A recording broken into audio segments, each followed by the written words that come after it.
Good evening. This is Redwood Wonk. My name is Eric Kirk. I'm with David Frank. We are going to talk national news of the day. I thought this was a slow week when we were starting to think about the show, but it has picked up even as we're going into the Thanksgiving holiday next week.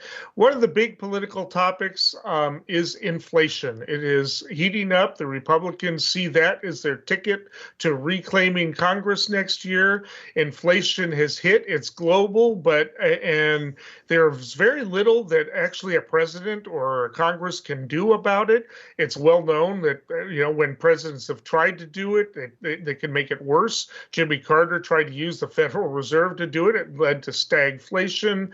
Nixon tried to do wage free and wage and price freezes. It made things worse. Usually any time a president tries to do something, it makes it worse. There's things they could do to tinker with it. Right now, Biden is trying to do things, work out 24/7 deals at the ports to try to loosen up the log jams there to increase the supplies that are happening, the shortages of supplies. Of course, everybody's blaming the increased gas prices on the pipelines when everybody knows, or anybody who pays attention knows that couldn't possibly even have an impact on prices for a couple of years, if it has it at all. But the gas prices, the car prices, because we have this ridiculous dependency on superconductors. I mean, we'll talk about that.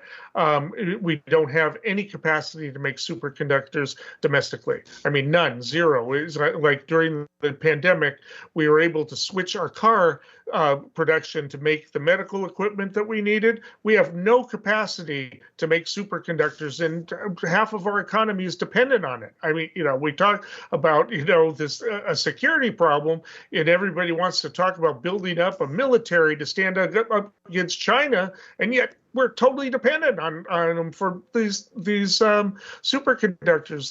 It's just very little thought there for the long term. Anyway, inflation is a real problem. 6-point-something% was the report, it's going to be it is known. Economists say there's very little a president can do about it, but history also shows us that the voters don't care. They hold it against the president. Doesn't matter if it's a worldwide problem.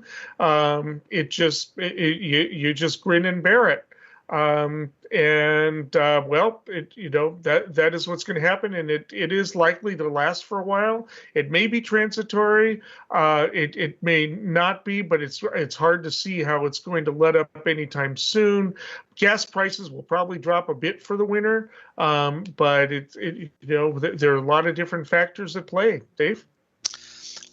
So this is one of those areas where, depending on which set of experts you talk to, you're going to get different results or different conclusions.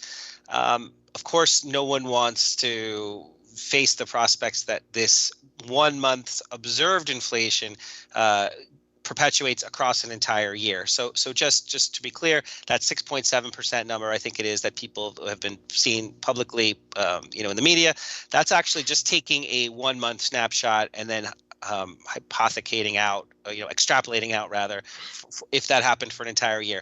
But kind of what we've seen here for the last year and a half is that COVID this era of the COVID pandemic is extraordinary. Once in a century global illness impacting all aspects of the economy.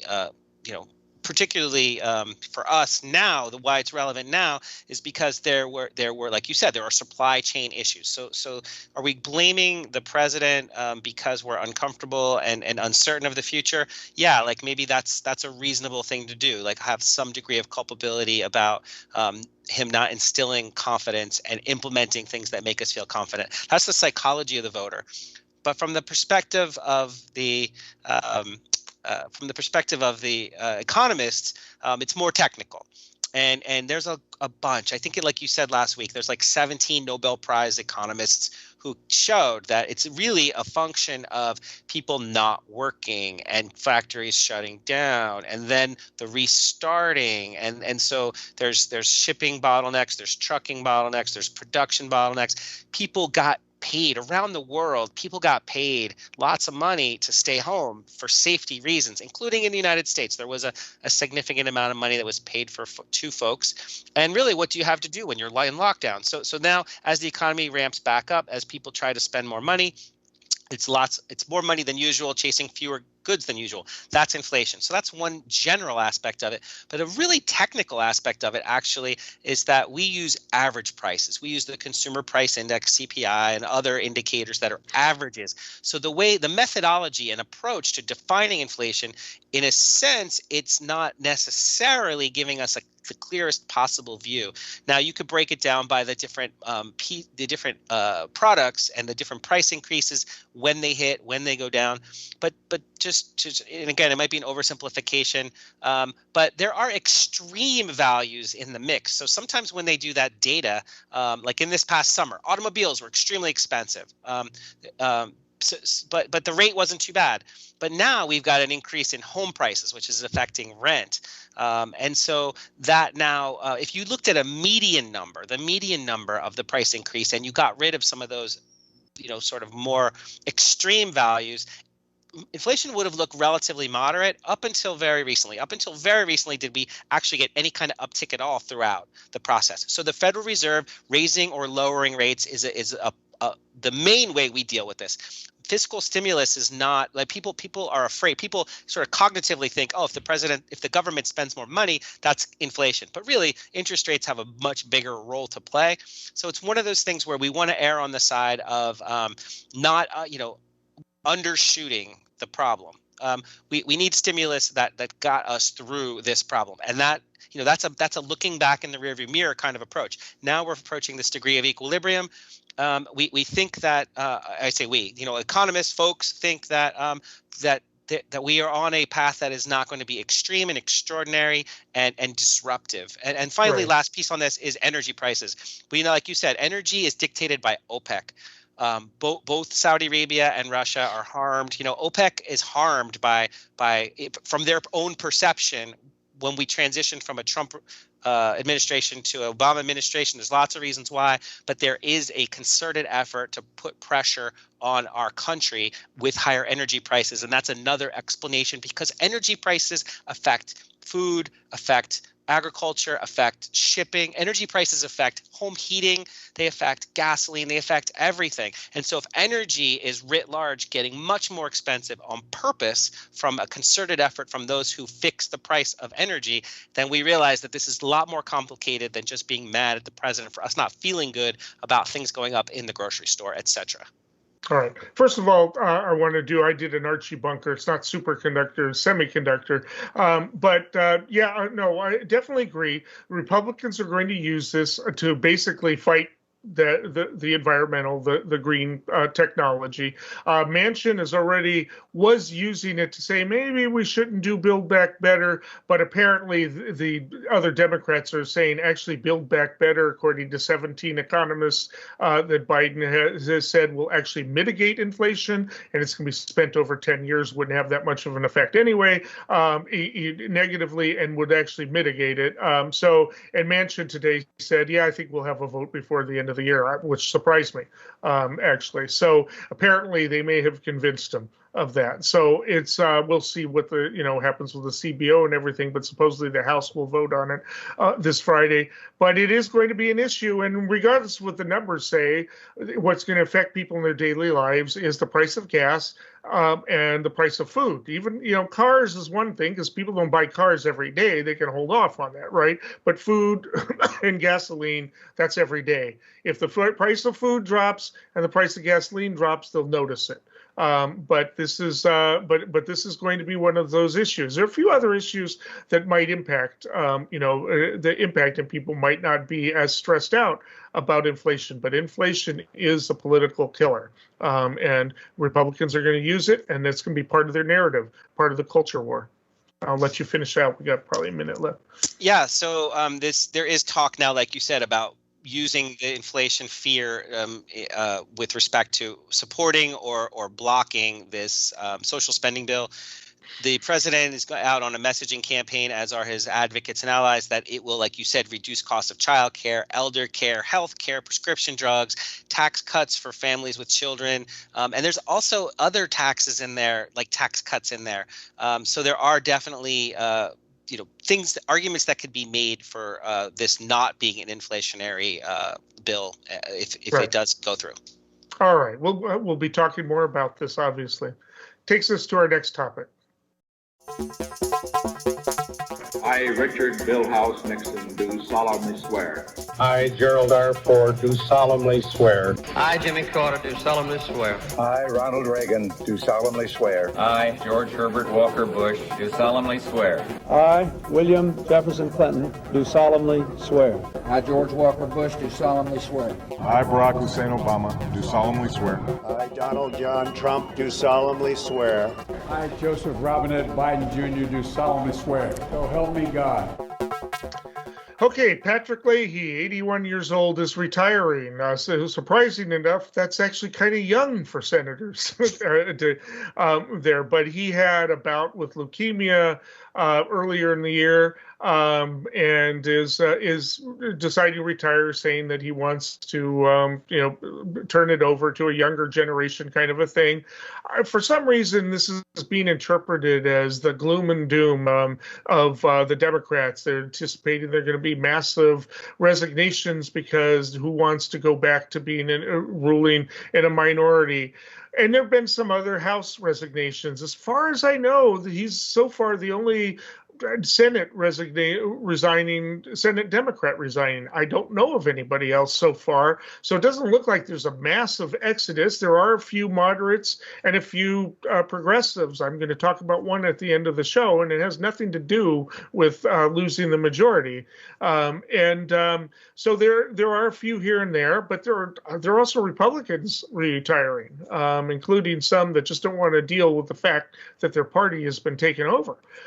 So it's so there's a lot of discussion about this, but we want to talk about whether or not this is an indication of whether or not the Democrats are feeling like it's hopeless to run next year, and the media is definitely creating this attitude of it's hopeless for them in 2022. Their narrative is that it almost always happens that way in the midterms, and Biden is choking. You've got the inflation, you've got what happened in Afghanistan, and there's just and critical race theory, and Virginia, what happened in Virginia, and it's a story that's kind of feeding on itself. We're going to talk a little bit about what I think the Democrats can do in the next segment. But I just think that it's, again, one of those media narratives that just plays on itself, and they refuse to let it go. Even when maybe there's evidence that it's not the case. I've noticed actually a few polls of Biden's approval rating changing a little bit. And I'll explain why I think that might actually change over the next few weeks, not dramatically. But Dave, what do you have to say about the resignations and the gloom and doom, and whether or not it's inevitable that the Democrats will lose Congress next year? I'm just going to point firstly to Senator Leahy himself, just for context for folks who don't know. He was first elected to the Senate in 1974. So he's that because he's the longest serving senator, he's president pro temp of the Senate.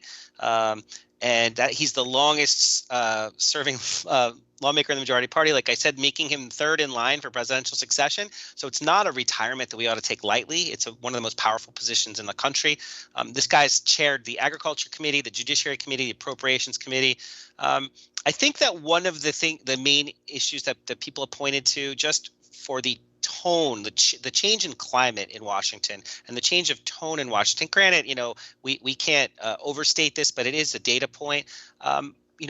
During the Obama administration, when Merrick Garland's nomination was blocked, he was outspoken.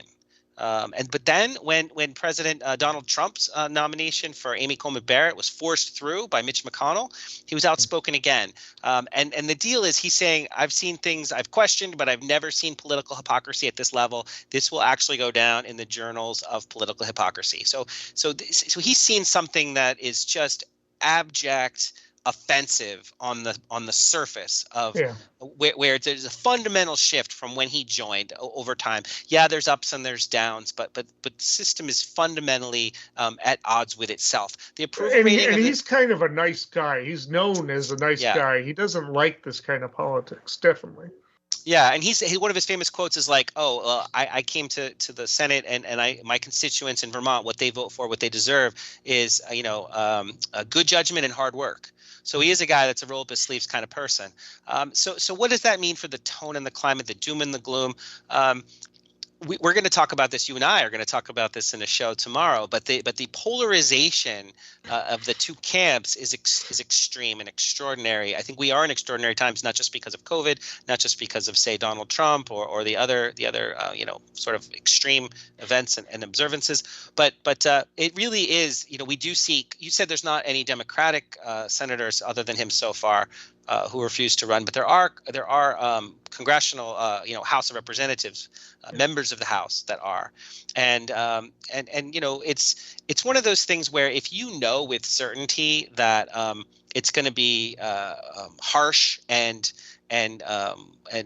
what's I'm trying to think of a nice way of saying it, but just I'm going to say extreme, that people are using hurtful, very, very hurtful, and it's not a climate you want to subject your family to, and so it is. Some people are sort of using a rational approach to opt out. But that said, I think that the real issue here at hand is that both of these parties are beholden to a small subset of the people in the party. So in a sense, it's the same core group of funders. So the people who are funding these parties sort of get to decide about, how things are going down the road. And we could talk about it a little bit more. Both parties are very different, of course, but with respect to the Democratic Party, I think that the energy and the youth and the vision is a little bit more progressive, and the power and the manipulation and the finger on the scale is corporate interest, establishment interests, and so there's a very low morale. Even their own party, even Democrats are not content, with how things are going within their own party, and so the doom and gloom is temporary and transient. Like it can be easily combated with leadership and vision. Yeah, I agree. And of course, people are saying, oh, well, what if a Republican wins the seat? It's not. He's going to be replaced most likely by Peter Welch, the congressional representative there. They only have one, small state. They only have one House member. Peter Welch is very competent, very progressive. That's not an issue. And he'll probably do very well in the Senate as well. I mean, actually, quite frankly, this is redistricting year, right? A lot of people are going to retire simply because their district is going to make it impossible for them to run. They're going to be, some of them are there, unless they decide to move, they're going to be in a completely different district. We'll talk about that in California later and the rest. So I'm actually kind of surprised we haven't had more from both parties resigns so far. So, we'll see, and we probably will have more as the time goes on. But to take this as an indication of that, the man had leukemia earlier in the year. He's 81 years old. There's plenty of legitimate reasons for him to, maybe want to slow down a bit and enjoy life a bit, other than that. But there is definitely, I think that it's more likely than not at this point that the Democrats will lose Congress next year, at least one of the branches, but it's a year away. So many things can happen. And this is not going to be an ordinary election. Donald Trump is attacked McConnell today and is going to make demands of Republicans that are going to make a Virginia-type election very difficult for them to, campaign, very difficult. He's not going to want them to ignore him like Youngkin did. That's going to make it an issue. He's going to want them to demand that they push the big lie, and they're going to have to make a choice either to not do it or do it. And either one of those is going to cause consequences. Can all of the congressional candidates for the Republicans walk a line that do that? And if they don't do it right, they lose one vote or another. Nothing is inevitable here. So, sure. There is a lot to go, and that's just one dynamic that could be at issue here. So, stop with the doom and gloom. I just, that's Totally. there. Yeah, and I know we don't have much time left, but I'll say this real quickly. There are rumors leaking out. You see in the different journals out there, or not even journals, but media spots where there's some discontent within the White House itself. So if the vice president's office and the president's office aren't kind of getting along very well and not seeing eye to eye, that's contagious within DC, and then those people have their leaks and those people have their influences that are potentially negative. So I think this is temporary. This is kind of, there's going to be some degree of digging in and digging out into going into 2022. Okay, that takes us to the next topic.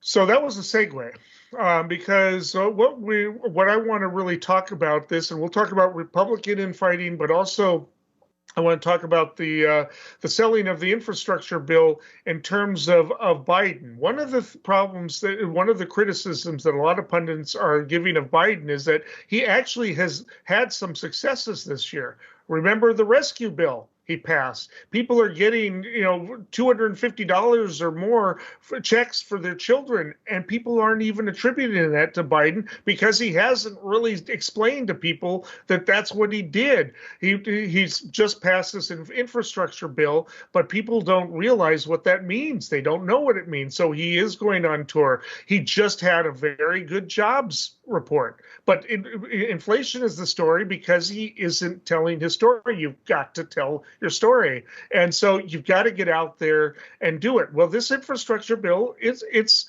not everything a lot of progressives would like, but it does have some stuff that addresses climate. You use the Republican attacks on it. They're saying it's got all this climate change pork in it. Use their attacks to sell it to your constituents and to the centrists. So you've got this, and you've got the Republican infighting. There's Republicans, including Trump, that want to punish the people who voted for it, including Mitch McConnell. Trump went on a tirade today against McConnell for having supported it. McConnell himself ditched the signing ceremony, as did a bunch of them, Republicans who did it. And you've got, I can't remember his name, but at least one congressman, there are going to be more, who tried to take credit for a bill he voted against today. And they do this all the time. And, so you've got to have, Biden has to sell what he's done, and he's got to get out there. And so he is on tour. He is going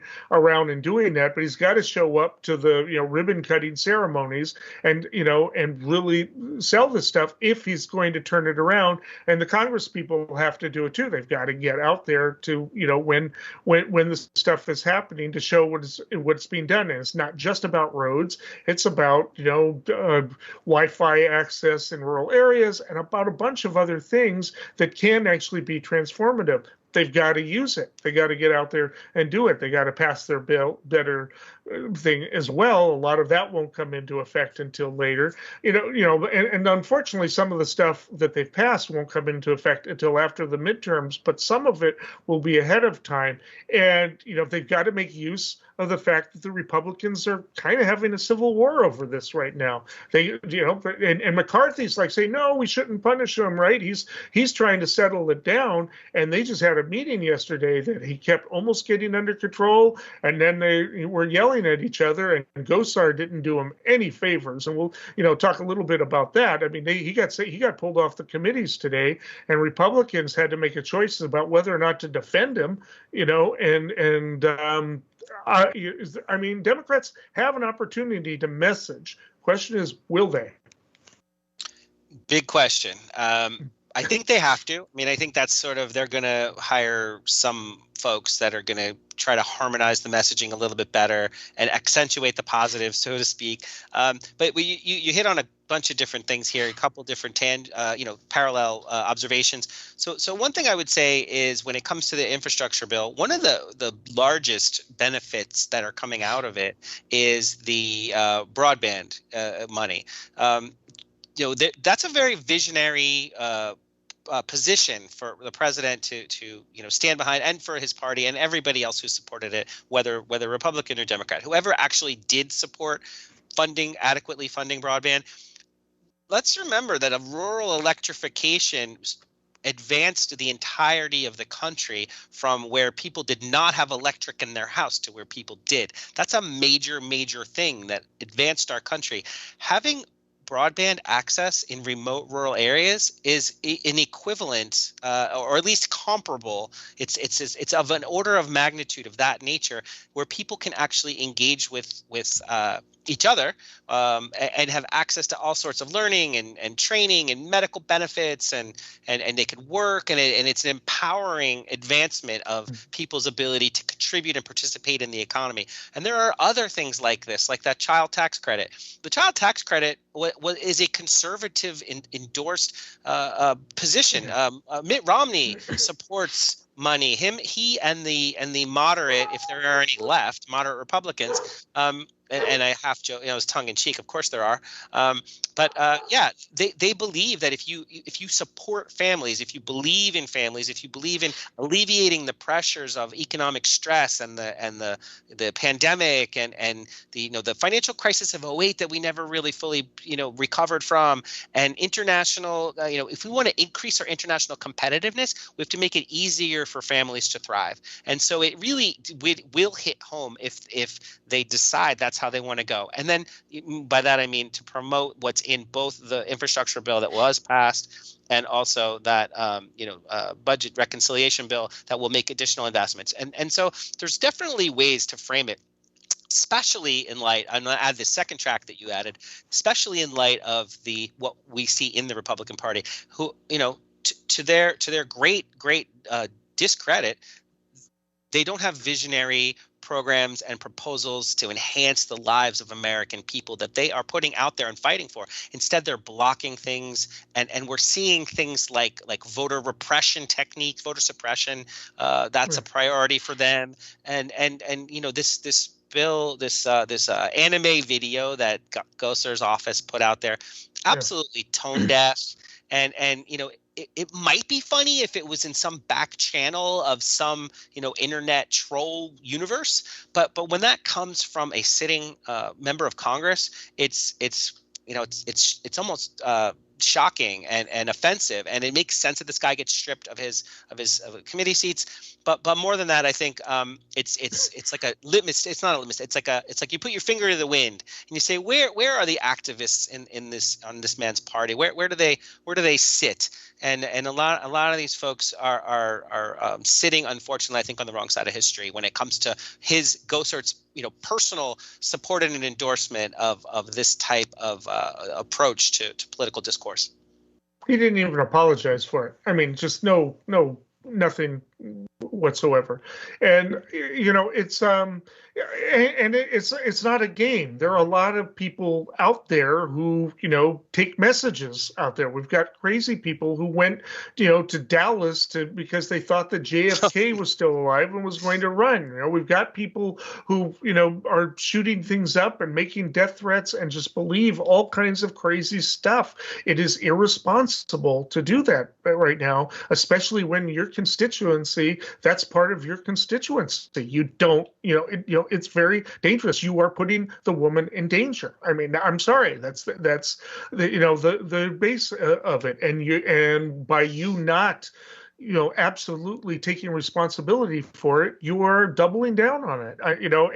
And so the Democrats really need to hit hard on this stuff because they're being hit hard on the culture war, and but they need to really sell what they're doing right now. People don't understand that they've actually accomplished things out there that are helping people in their day-to-day lives, and that passing that, and they do have to get that thing passed, the Build Better. And then start moving on and getting out there and doing it. And I don't think anything is inevitable for next year. We've been talking about the redistricting. I think that the Republicans might have a slight advantage, here and there of the stuff, but I don't think it's anywhere near what 538 said it was going to be. I'm looking at their own maps and seeing it, and I don't think that, and I think this midterm thing, I don't know if that even applies anymore when you've got Trump in the mix and you've got the new culture wars in the mix. I think the only thing that matters is, will the Trump people come out or won't they? That's the only factor that matters for the midterms. If they don't come out, I think the Democrats will hold. And if they come out some places and not others, it's going to be complicated. At any rate, it will be interesting. And if they do come out and more centrists come out, the centrists won't vote for them. I mean, we'll be talking about this. Anyway, I'll let you close it out. I think there needs to be, and I'm going to keep it real short, a focus on clarity of vision and values, as opposed to what is happening, what we're seeing, and we'll talk about this another time with certainty. But I think 2022 elections is a long way off still, and we're gonna see where the rubber hits the road. Who has American families' best interests at heart? How they plan to do something about where we stand today as a country. I think that's what we have to look forward to. Is a real challenge to the status quo, polarization, and mistrust of all institutions. Most of which, the worst mistrust of any institution is the U.S. Congress. All right, we're going to talk about two trials that are happening right now. One in Wisconsin and one in Georgia. One is the Rittenhouse trial involving a young man who was dropped off by his mother with a gun, a large gun, and got himself into a lot of trouble that resulted in the death of two men and the serious injury of another, and could have involved other people dying. He is facing murder and other charges in Kenosha, Wisconsin.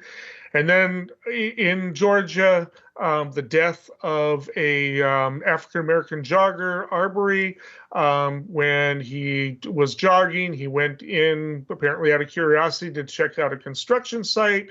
Some white neighbors across the way felt like they needed to track him down with guns and arrest him, do a citizen's arrest or something to investigate whether or not he had done something. We don't know what they suspected him of.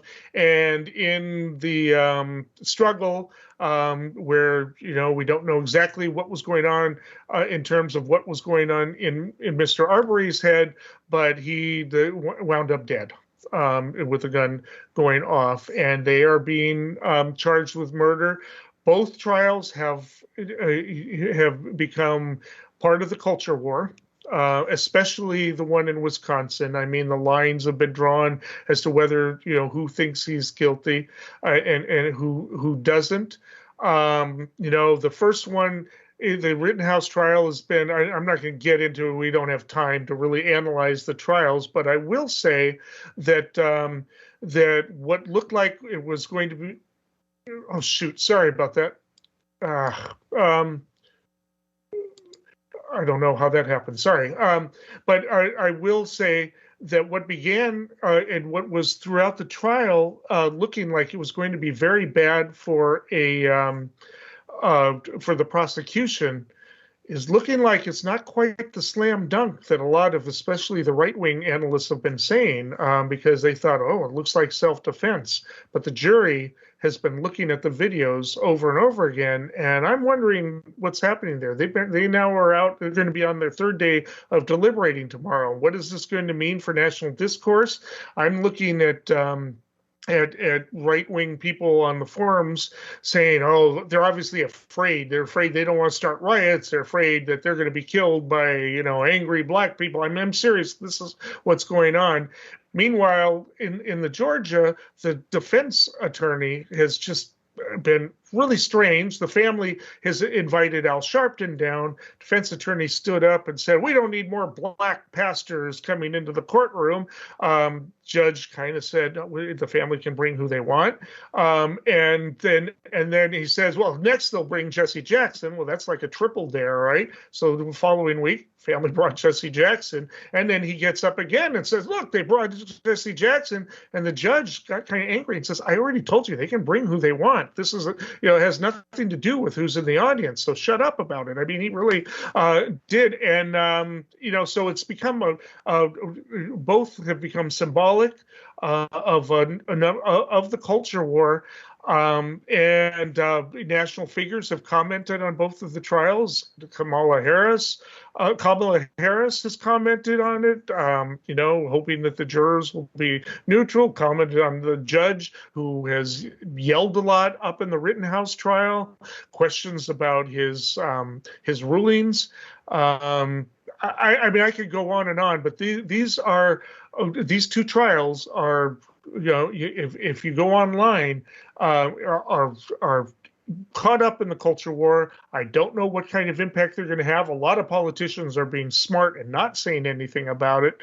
And I'm just kind of wanting to explore what the impact's going to be, regardless of the outcome, what kind of effect they're going to have on the long-term political situation nationwide.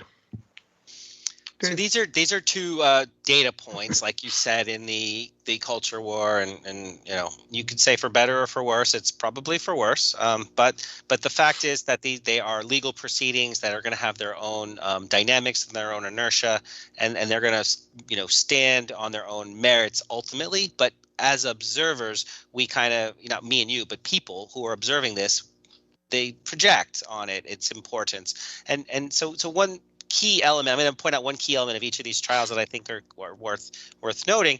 In the Rittenhouse trial in Kenosha, I know that I saw that the defense attorney is trying to declare a mistrial, or trying to push the issue of a mistrial.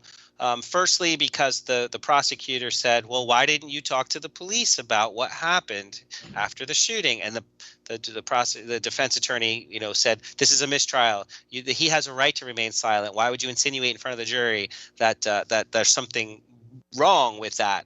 I don't think that's going to end up in a mistrial. And then there's a second attempt for a mistrial, which is about the drone footage quality. So one prosecutor, presented to the defense a lower quality drone footage. They had already presented to the defense, a different lawyer in the defense, a higher quality. That just seems like a sort of a technical glitch, not particularly grounds for mistrial. Not that I'm an expert on that, but neither of these really seem like a mistrial. And they're asking for a mistrial with prejudice, which means no retrial, which is kind of ridiculous. But anyway, yeah. Yeah.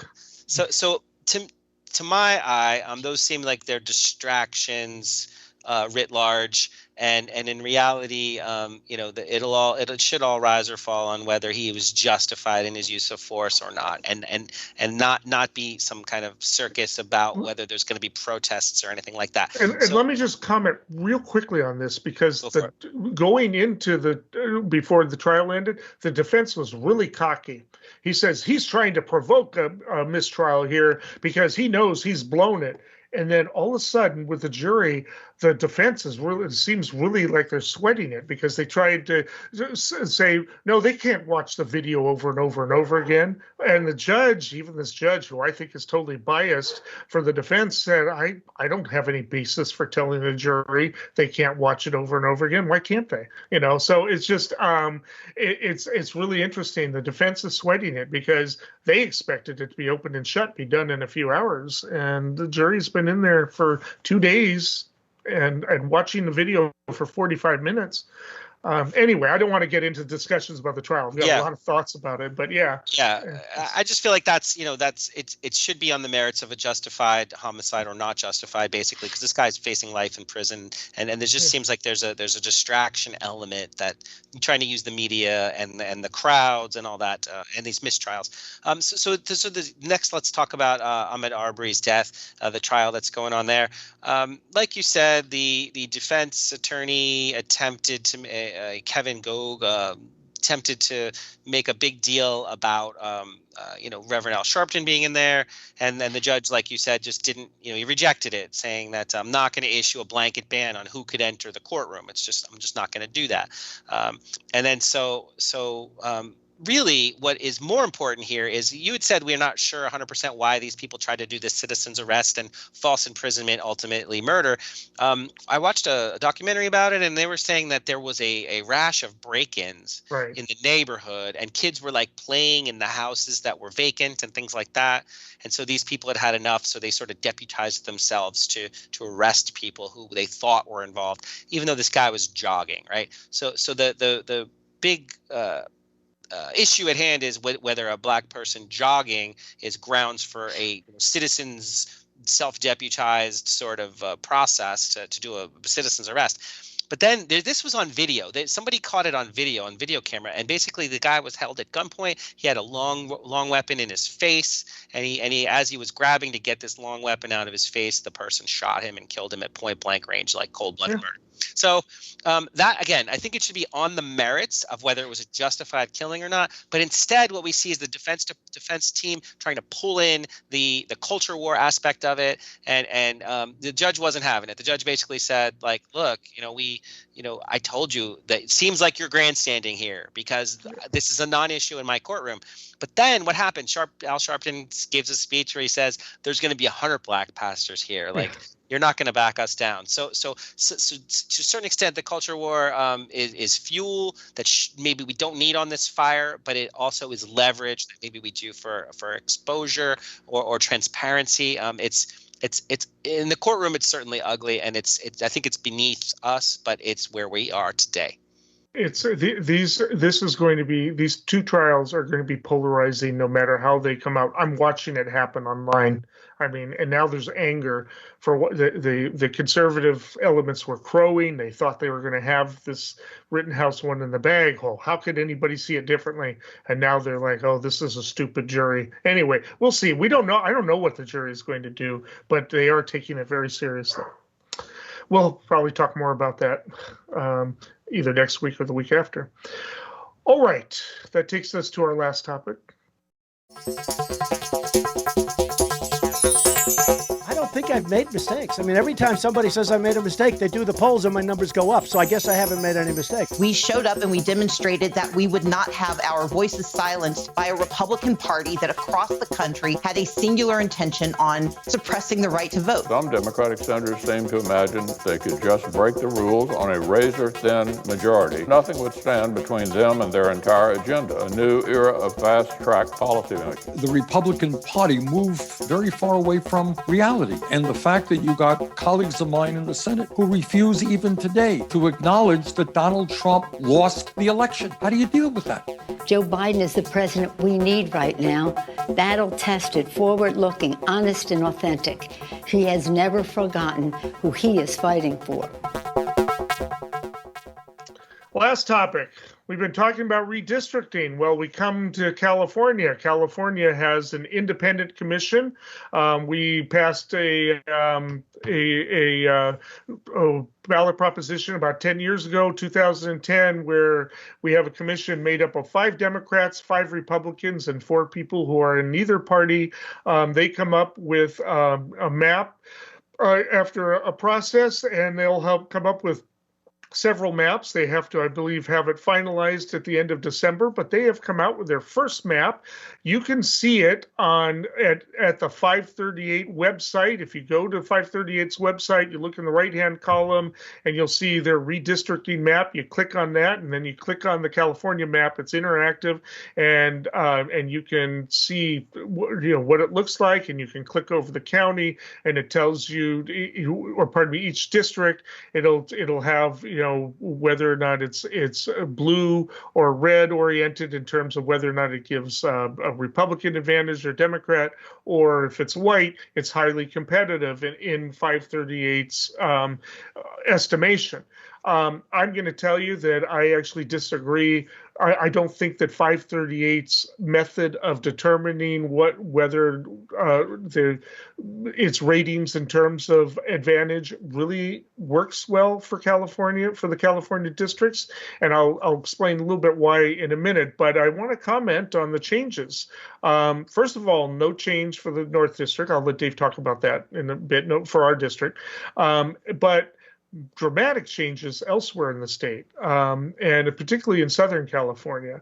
Looks like John Garamendi in the Central Valley, he's out. I mean, or merged with somebody else. I'm not quite sure who, but his district just kind of disappeared. Remember, we lost a district. California's population increased, but not fast enough relative to other states, and so we lost a district. Maybe that's where we lost it, but also I don't know. There's one that vanished down in Southern California too, but it's hard to tell because you got a bunch of them in Los Angeles that are so small it's hard to see on the map. So I'm not quite sure what got changed where. But in Southern California, it's wreaking havoc with the political order down there. Devin Nunes, big-time Republican, famous for suing a fictitious cow, finds himself in a district that 538 rates as a Democratic advantage of 5, and by my estimate, it's probably even more of a higher Democratic advantage. I believe a lot of Latinos are in his district. It extends into the Fresno County. He may move into another district that will put him up against another Republican incumbent, though. And you can bet that Republican incumbent is going to use, among other things, all of his frivolous lawsuits. He's lost every single one, and he's filed many of them against media people. He gets shut down every time. So his political career is in trouble. Darrell Issa, used to have it made. He was in like a Republican plus 15. His district is now down to Republican plus 5. That is, it's still an advantage, but somebody could challenge him. And Katie Porter, hero of the left, she's in a highly competitive district that slightly leans Republican, but I don't think she's got anything to worry about. First of all, because I don't think, it's as competitive as you would think. The criteria that 538 uses to rate their districts and their states is they use the presidential results in 2016. They give the 2020 results 50%, then 2016 25%, and then they average the last two congressional results for the district or the state, and they give that 25%. I just don't think that works in California. A lot of Trump people turned out this last time around. There's no guarantee that they're going to turn out, and it doesn't take into account California because during the recall election, which is usually routinely low turnout for Democrats, with this new mail-in process, the Democrats have finally honed a get-out-the-vote method that they just aren't going to lose elections that way anymore with low turnouts. They got out constituencies that they have a hard time getting to the ballot. I don't think that's going to apply. I expect that they're going to get back 4 or 5 of the seats that they lost in 2020, and Katie Porter's going to have no problem getting reelected. Anyway, I've got more to say, but Dave, you have some things to say about the northern end. Yeah, just kind of big picture first. These new maps, like we talked about, the California Citizen Redistricting Commission is a nonpartisan way of doing this, which I think is very admirable for our state. That was formed in 2008, it looks like, and they, their mandate is to create districts with equal population that comply with the Voting Rights Act and geographic continuity. So that with that mandate, where our state ends up is instead of having 53 congressional seats, we have 52. There's a little bit of a shift in the political landscape with population increasing in the Inland Empire somewhat. So there needs to be an account of that. And consequently, both LA area and San Diego area were kind of reshuffled quite a bit. Yes. But for our purposes, it ends up meaning each district has to represent about 760,000 people. So some of these preliminary maps thought that, well, maybe geography just means north. And so they did a tentative map where they found 760,000 people, somewhere north of Sacramento here that included all the way from our North Coast area all the way to, the border from west to east, which would encompass what is currently districts 1 and 2. So that was on the table. But, people pointed out that the continuity element for our purposes here, the North Coast is its own corridor up the 101 from basically, I think our district is somewhere around Santa Rosa, all the way. Golden Gate Bridge. Golden Gate Bridge. There you go. Okay, sorry. Yeah. So yeah, from the bay, from the Golden Gate Bridge all the way to the Oregon border, and that that corridor has the ocean on one side, Pacific Ocean, and a mountain range on the other.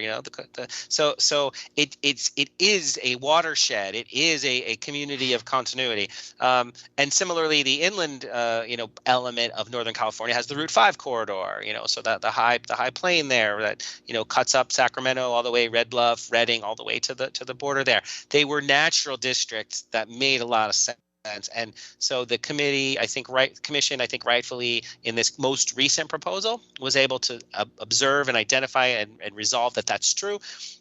So there are folks that are saying that this map still will change. And certainly, it's just a preliminary map, but I don't think it'll change our district all that much, if at all. Exactly. Yeah. So I'm going to kick over to you and say, I think we in our area are safe to have what we are used to and what we, I think, are comfortable with and what we value, communities of similar values that we share here on the North Coast. I think we're safe in that respect, but there's going to be some tinkering and some jockeying back and forth with a lot of the other areas, and I'll leave it up for you to kind of wrap up some of the granular information for the other areas. There were some of us who were kind of almost sanguine about the possibility of East-West, because LaMalfa is this very right-wing guy who is the congressman for back there. We're kind of hoping, okay, Redding is a big place. It's bigger than Eureka, but maybe if we could lump in Chico, and if we could get Mendocino instead of Red Bluff, that maybe we could actually,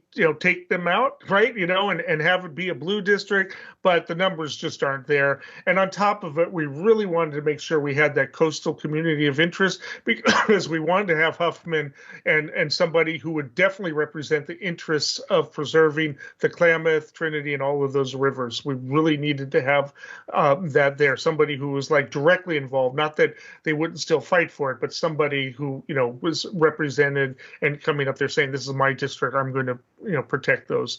And that was really important to have that community of interest. And I'm sure inland people feel the same way.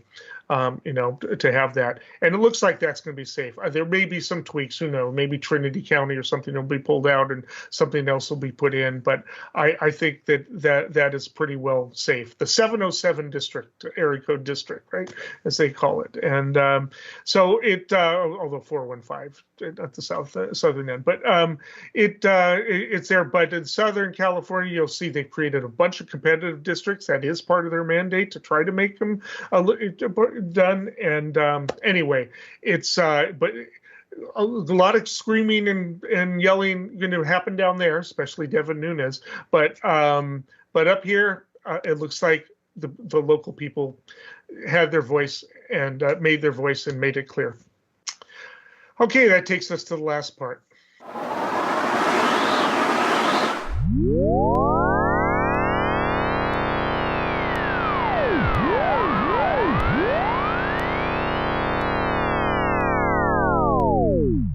All right, normally we do our predictions, but I wanted to say something about retiring Congresswoman Jackie Spears. She's represents basically the San Mateo County area Congress. I think it's 46. I'm not going to guess. I think it's 45th or 46th district in California. I became aware of her when I first became aware of politics. I was 14 years old. It was 1978, and that was a really tough year to become aware of politics. And as a young man, not even quite, I was in high school, freshman. I mean, that was when Harvey Milk was killed in Moscone.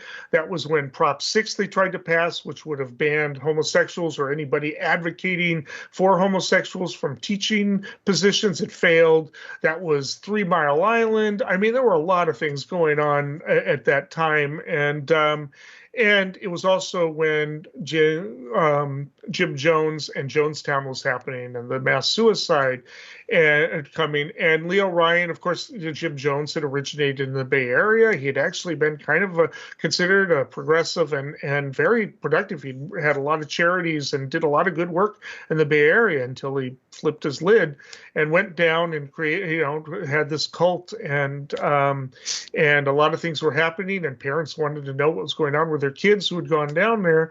And so Leo Ryan, congressman, went down to try to see what was going on and fix the situation. And word got out, and Jones had a couple of his people shoot at them at the airport. Well, with him was, and Leo Ryan was killed. And at the airport, and along with a few of his aides, with him was a young aide named Jackie Spear. She was 29 years old at the time, and she was shot 5 times and laying on the ground on the airport runway. And because they couldn't track down all of the snipers, she lay there for 22 minutes. 22 hours before Guyana's rescue people could get to her. She survived, came back, ran for the Congress seat later that year, or the next year. Couldn't win it. San Mateo County was kind of conservative that time, but later ran for assembly a couple of years later, won, I think 1986, termed out in the assembly when we got term limits, ran for state senate, then when Tom Lantos, longtime congressional for that one, retired, she ran in 2008, won. She's been in Congress ever since. She's now retired, and she's 71, not that old, but part of the rumor is that she is getting, with this crazy time, getting death threats. And my mother has said that she's heard this through the grapevine. They're not talking about it. She's talking about wanting to leave, the position to a younger generation. But there is talk that she's been receiving death threats. She made the motion to sanction GOSAR over the, AOC video. I mean, she's going out with style, but she is leaving. I just, for somebody to go through that and still want to stay in the public spotlight and service, I don't agree with all of her politics, but she is a hero of mine. All right, until next week, keep on thinking.